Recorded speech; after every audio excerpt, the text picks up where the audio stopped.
Olá magos e magas, eu sou o Dan, sejam bem-vindos a Nishounen. Hoje, finalmente, a gente vai seguir com os vídeos de Black Clover aqui no canal. E dessa vez, a gente vai falar um pouco sobre os novos poderes que estão pra surgir, principalmente as novas técnicas de combate. Como a gente sabe, o Asta nesse momento tá junto ao Guimodeiro e ao Lieb realizando um novo treinamento pra atingir o auge do poder. Mas esse treinamento, imperceptivelmente, pode estar indicando pra gente agora a batalha final contra Dante. Então a gente vai falar um pouco sobre isso aqui nesse vídeo de hoje e eu já conto muito com o seu apoio. Pra deixar o likezão, o seu gostei é super importante. Vamos tentar cumprir a meta de 7.000 likes nesse vídeo de hoje. Eu também conto muito com você para se inscrever aqui no canal se ainda for novo por aqui. E agora sim, sem mais delongas, bora pro vídeo!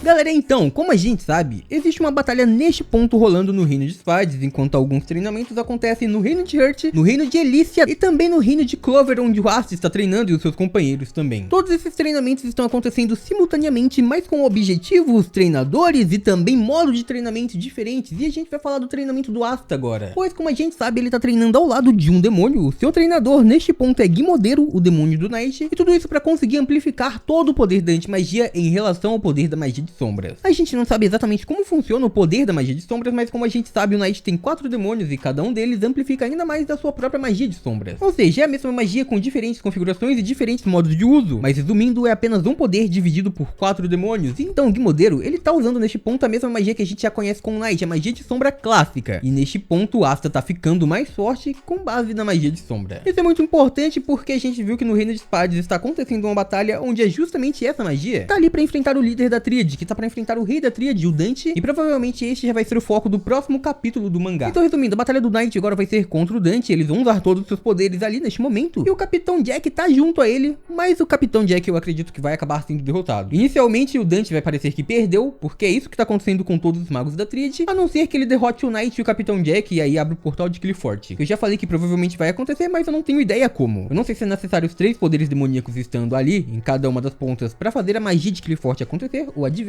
ou se é necessário apenas um líder da tríade, e aí sim os outros líderes iriam despertar, porque a gente viu que a Vanica e também o Zenon já foram derrotados, o Yuno conseguiu golpear o Zenon, enquanto a Charlotte Rosalie teria vencido a Vanica. Mesmo assim, a gente não sabe até onde vai essa vitória, afinal se o portal de Clifford se abrir, eles teriam 100% de poder e assim voltariam pro combate muito mais forte do que antes, e eu acredito que isso vai acontecer. A gente só não sabe como, e talvez uma vitória do Dante contra o Night e contra o Capitão Jack faria com que ele tivesse poder o suficiente para já começar a abrir o portal, fazer com que o advento de Clifford comece, e assim a gente teria recuperação e aumento de poder dos outros 2 membros da tríade que inicialmente foram derrotados. Apesar que, como eu disse já nos outros vídeos, eles foram derrotados muito mais facilmente, porque a própria Loropédica disse que 6 meses de treinamento não seria o suficiente para um mago ter poder o suficiente para enfrentar a tríade, ainda mais sabendo que os magos têm a necessidade de ter poder arcano para os vencer. A Charlotte ainda faz sentido de enfrentar a Vanica e ter vantagem, porque a Vanica está utilizando a magia de maldição de Megícula e basicamente a Charlotte tem a contra-maldição. Ela tem um poder que lida diretamente com as maldições e foi inclusive apelidado com uma anti-maldição. Isso graças ao poder da anti-magia. Então Charlotte faria muito sentido sim ter uma certa vantagem naquela batalha, afinal ela estava lidando diretamente com a maior força do seu adversário e transformando aquilo numa fraqueza. Mas o Yuno conseguiu vencer o Zenon muito rapidamente porque foi apenas um movimento, apenas um golpe, que quase que inexplicavelmente conseguiu passar pela magia espacial do Zenon, que deveria acabar com a mana de todos os oponentes. Eu acredito sim que o Yuno deveria conseguir passar por aquela magia, mas não do jeito que aconteceu, sem ter nenhum efeito contra ele. As lutas não foram muito balanceadas neste momento, a gente viu que os magos de Clover tiveram total vantagem, e por esse motivo eu acredito que aquela luta não acabou ainda, porque na maioria das batalhas, os magos de Clover não têm vantagem. Então sim, essas batalhas devem continuar, e aí a gente volta pra principal, que foi a única que não foi mostrada pra gente até agora, que é o Dante versus o Jack e o Night. Eu acredito que inicialmente o Night vai acabar atacando o Dante diretamente, afinal ele tá com um desejo enorme de lutar contra aquele cara que venceu o Capitão Yami, e assim a batalha dos dois vai resultar numa vitória pro Dante. Depois disso será a vez de Night o enfrentar, e aí mais uma vez eles podem acabar perdendo, porque o Night já tinha dito que ele não acreditava ter poder o suficiente pra vencer os magos da tríade, que ele não conseguiria enfrentar e vencer o Dante. O poder da anti-magia seria necessário neste combate, já sabendo também o fato de que a magia gravitacional é praticamente uma magia invencível, e o único jeito de se lidar com ela é se você tiver a capacidade de anular os seus efeitos. O Night até que ele realmente pode ter, afinal ele tem a magia das sombras e ele pode usar diferentes configurações dela, como eu já disse. Acontece que o Capitão Jack acabaria tendo uma desvantagem ali, e então o mais importante viria depois de tudo isso. De algum modo, o Asta obviamente e a Noelle também vão ter que chegar naquela batalha, eles vão ter que enfrentar os membros da tríade que antes já foram seus rivais. Essas lutas já foram marcadas, a própria Vanica já começou a sua batalha falando que queria enfrentar a Noelle. Então sim, em algum momento a gente sabe que os membros da tríade vão voltar com ainda mais poder. E então pode ser neste momento que o Asta vai chegar. E o Asta chegando ali, obviamente, ele vai diretamente lutar contra o Dante. O Dante neste ponto é o inimigo perfeito pro Asta, afinal é o próprio garoto Dante Magia que ele já tava esperando. E depois disso a Vanica também disse que queria o enfrentar, mas o ponto aqui é, a Vanica vai ser enfrentada pela Noelle, a Noelle será aquela que terá poder o suficiente pra vencer a líder da tríade mesmo após ela ter um aumento de poder, e o Asta vai ser aquele que vai lutar contra o Dante, o foco principal do nosso vídeo de hoje. Mas o Yuno e o Zenon, a gente sabe que eles são rivais e eles já começaram a luta. Acontece que existe uma outra pessoa que teve a atenção do Zenon e que provavelmente vai ser aquele que vai ajudar o Yuno nessa batalha depois de uma derrota deles quando o poder da tríade aumentar. Este, obviamente, será o irmão do Langris, o Finral. Como a gente sabe, quando o Zenon viu a magia do Finral, ele ficou observando e ficou impressionado com a magia espacial. Foi graças a esse momento que a gente já soube desde o início que ele tinha uma magia espacial também. Mas naquele ponto a gente já viu que uma rivalidade nasceu entre os dois e possivelmente agora que ele tá treinando muito o Langris no reino de Clover, ele deve ir diretamente para aquela batalha e o rival dele vai ser o Zenon. E ele vai lutar ao lado do Yuno simplesmente para conseguir salvar o seu capitão e também para se vingar da queda do seu irmão que teria sido derrotado. E aí a gente volta pro confronto do Asta que vai enfrentar o Dante com uma batalha muito parecida, uma batalha que a gente viu anteriormente com ele e o Capitão Yami versus esse líder da tríade. Como a gente sabe, os dois ficaram lutando juntos, os dois mostraram confiança total um no outro e mostraram também que eles conheciam as forças e as fraquezas da magia do seu companheiro de luta, e assim eles conseguiram realmente vencer. E algo como isso deve acontecer de novo, agora dessa vez com o Asta e o Knight. Como a gente sabe, os dois treinaram juntos e os dois criaram uma grande ligação. Foi muito rapidamente o modo como o Knight se apegou ao Asta e ainda disse que queria realmente que o garoto Dante Magia vencesse. E então eu acredito que os dois vão lutar juntos e a gente vai ver uma nova magia em conjunto. Como a gente sabe, as magias em conjunto em Black Clover nascem quando dois magos, no mínimo, conseguem utilizar os seus poderes em conjunto. Eles utilizam sua própria magia de uma forma pensada para sincronizar com o ataque do seu companheiro e assim aumentar ainda mais o seu poder, impacto e força. A gente viu, por exemplo, o Gauch e também o Asta eles lutando juntos, e aí o Gauch usou sua magia de espelho para multiplicar o Asta para usar o meteoro. E basicamente, assim eles conseguiram surpreender o Dante. Não conseguiram vencer, mas foi surpreendente. E agora deve acontecer uma magia em conjunto entre o Asta e o vice-capitão dos touros, porque como a gente sabe, o Knight ele não ficou muito tempo perto do Asta, ele não ficou muito tempo vendo o estilo de luta daquele garoto, por mais que ele tenha observado, mas em resumo, o Knight terá todas as habilidades que virão junto com o Guimodeiro, que tá treinando ao lado do Asta. O Guimodeiro tá por conta própria no reino de Clover, enfrentando o garoto Dante Magia todo esse tempo pra aumentar muito o controle demoníaco do Asta, seus poderes e suas técnicas também. Assim, esse demônio está vendo toda a evolução, e como a gente sabe, os demônios eles podem se comunicar com o receptáculo do seu poder. Ou seja, o Knight pode falar com o Guimodeiro e seus outros três demônios, o Asta pode falar com o Lieb quando ele quiser, da mesma forma que a gente viu o Dante, o Zenon e a Vanica fazendo também. E assim, obviamente, o Guimodeiro logo irá relatar ao Knight toda a evolução do Asta, todos os seus novos poderes e técnicas. E assim, o Knight, que já vai conhecer um pouco mais da magia de sombras por estar ao lado de Guimodeiro, logo juntos vão poder usar as suas próprias magias para fortalecer a magia do seu companheiro, ou seja, para assim poder criar magias e técnicas mais poderosas e dessa forma passar por Dante, que neste ponto tá com um poder muito maior do que antes. O próprio Dante mesmo disse que está se sentindo mais poderoso, e o Morris do reino de Diamond havia dito que agora ele estaria voltando mais forte do que antes. Ou seja, deste modo uma magia em conjunto entre Asta e também o Knight seria o ponto-chave para mudar tudo, seria aquilo que poderia decidir o confronto final e decidir o destino daquela batalha. Assim eu acredito que os dois, que querem muito salvar o seu capitão e todo mundo contra os demônios, irão enfrentar juntos o líder da tríade, o rei da tríade Dante. A nova magia do Asta, o novo poder, será utilizada em sincronia com o Knight, e assim os dois vão aumentar muito a sua força para ter uma vitória conjunta contra o demônio e contra o mago que colocou o seu capitão em perigo. Mas comenta aí embaixo o que vocês acham sobre tudo isso. E por hoje é isso, muito obrigado por terem assistido até aqui, eu espero muito de coração que todo mundo tenha curtido. Eu vejo vocês no próximo vídeo, até lá, um grande abraço e tchau!